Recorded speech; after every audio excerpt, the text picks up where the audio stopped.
নিয়ে নিয়েছি কিছু বিলাতি আমড়া। এগুলো দিয়ে তৈরি করব একটি নতুন রেসিপি। চলুন দেখা যাক কিভাবে তৈরি করছি। আমড়াগুলোকে প্রথমে ছুলে নেব। এটি একটি সম্পূর্ণ নতুন রেসিপি। আমরা সবাই কম বেশি ডিম খেতে ভালোবাসি, আর ডিমের সঙ্গে আমরা অসাধারণ একটা কম্বিনেশন। আমড়াটাকে কেটে নিয়েছি, এবার এটাকে জাস্ট ছুরি দিয়ে একটু এভাবে চিড়ে নেব।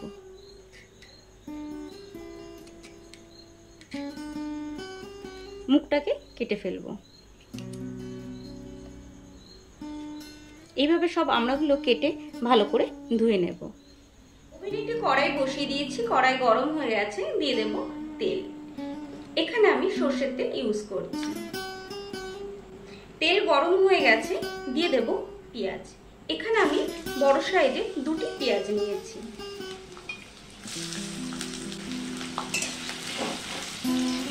পেঁয়াজগুলোকে বেরেস্তা ভেজে নেব।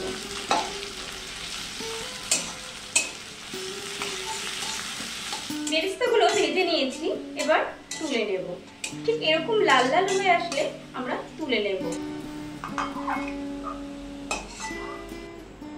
নিয়ে নিয়েছি কিছু গোটা মশলা, শুকনো লঙ্কা, গোটা গরম মশলা, আছে দারচিনি, লবঙ্গ, এলাচ, আর 1 চামচ গোটা জিরে।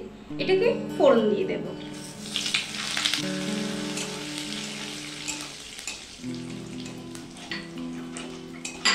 এবার এটাকে আমরা তুলে নেব, খুব বেশি ভাজবো না, 20 সেকেন্ড মতো ভেজে নিয়েছি।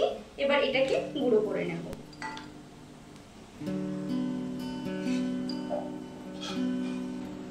দিয়ে দেব সেদ্ধ করা ডিম।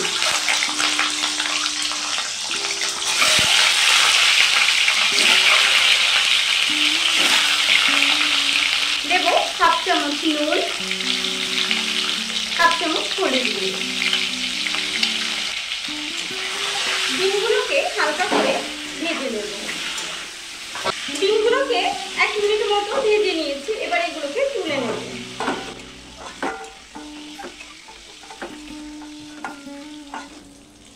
এই তেলে আমড়াগুলো দিয়ে দেব। আমড়াগুলোতেও দিয়ে দেব হলুদ, নুন। আমড়াগুলো ভেজে নেব।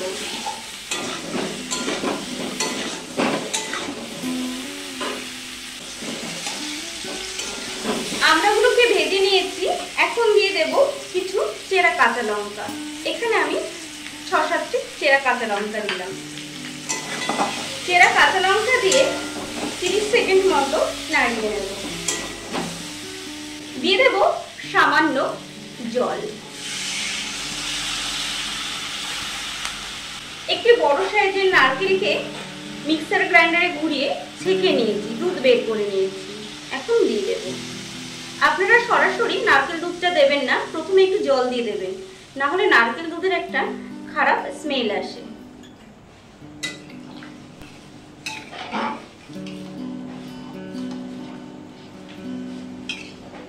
আমড়াগুলো সেদ্ধ হওয়ার অপেক্ষায় থাকবো।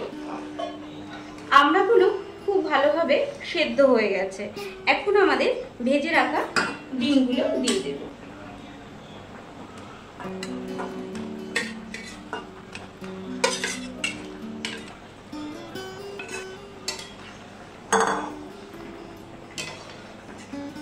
ডিমগুলো দিয়ে আরো 2-3 মিনিট ফুটিয়ে নেব ঝোলটা। দিয়ে দেব 1 চামচ চিনি।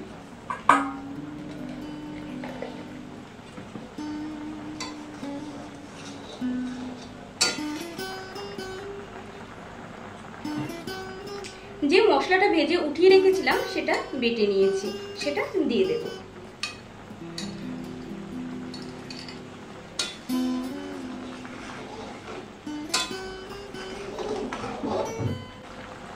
গ্রেভিটা গাঢ় হয়ে এসেছে, রান্না প্রায় কমপ্লিট। এখন দিয়ে দেব ভেজে রাখা বেরেস্তাগুলো।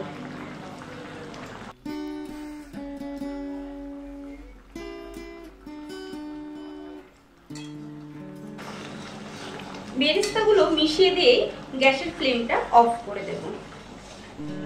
আমাদের রান্না একদম রেডি। আমাদের আমড়া ডিমের মালাইকারি একদম রেডি খাওয়ার জন্য। আপনারাও বাড়িতে তৈরি করুন, খান। আর আমার রেসিপিটি কেমন লাগলো কমেন্টস করে জানাতে ভুলবেন না। ভালো লাগলে লাইক করবেন, শেয়ার করবেন। এরকম রেসিপি দেখতে হলে চ্যানেলটিকে অবশ্যই সাবস্ক্রাইব করবেন। Thank you.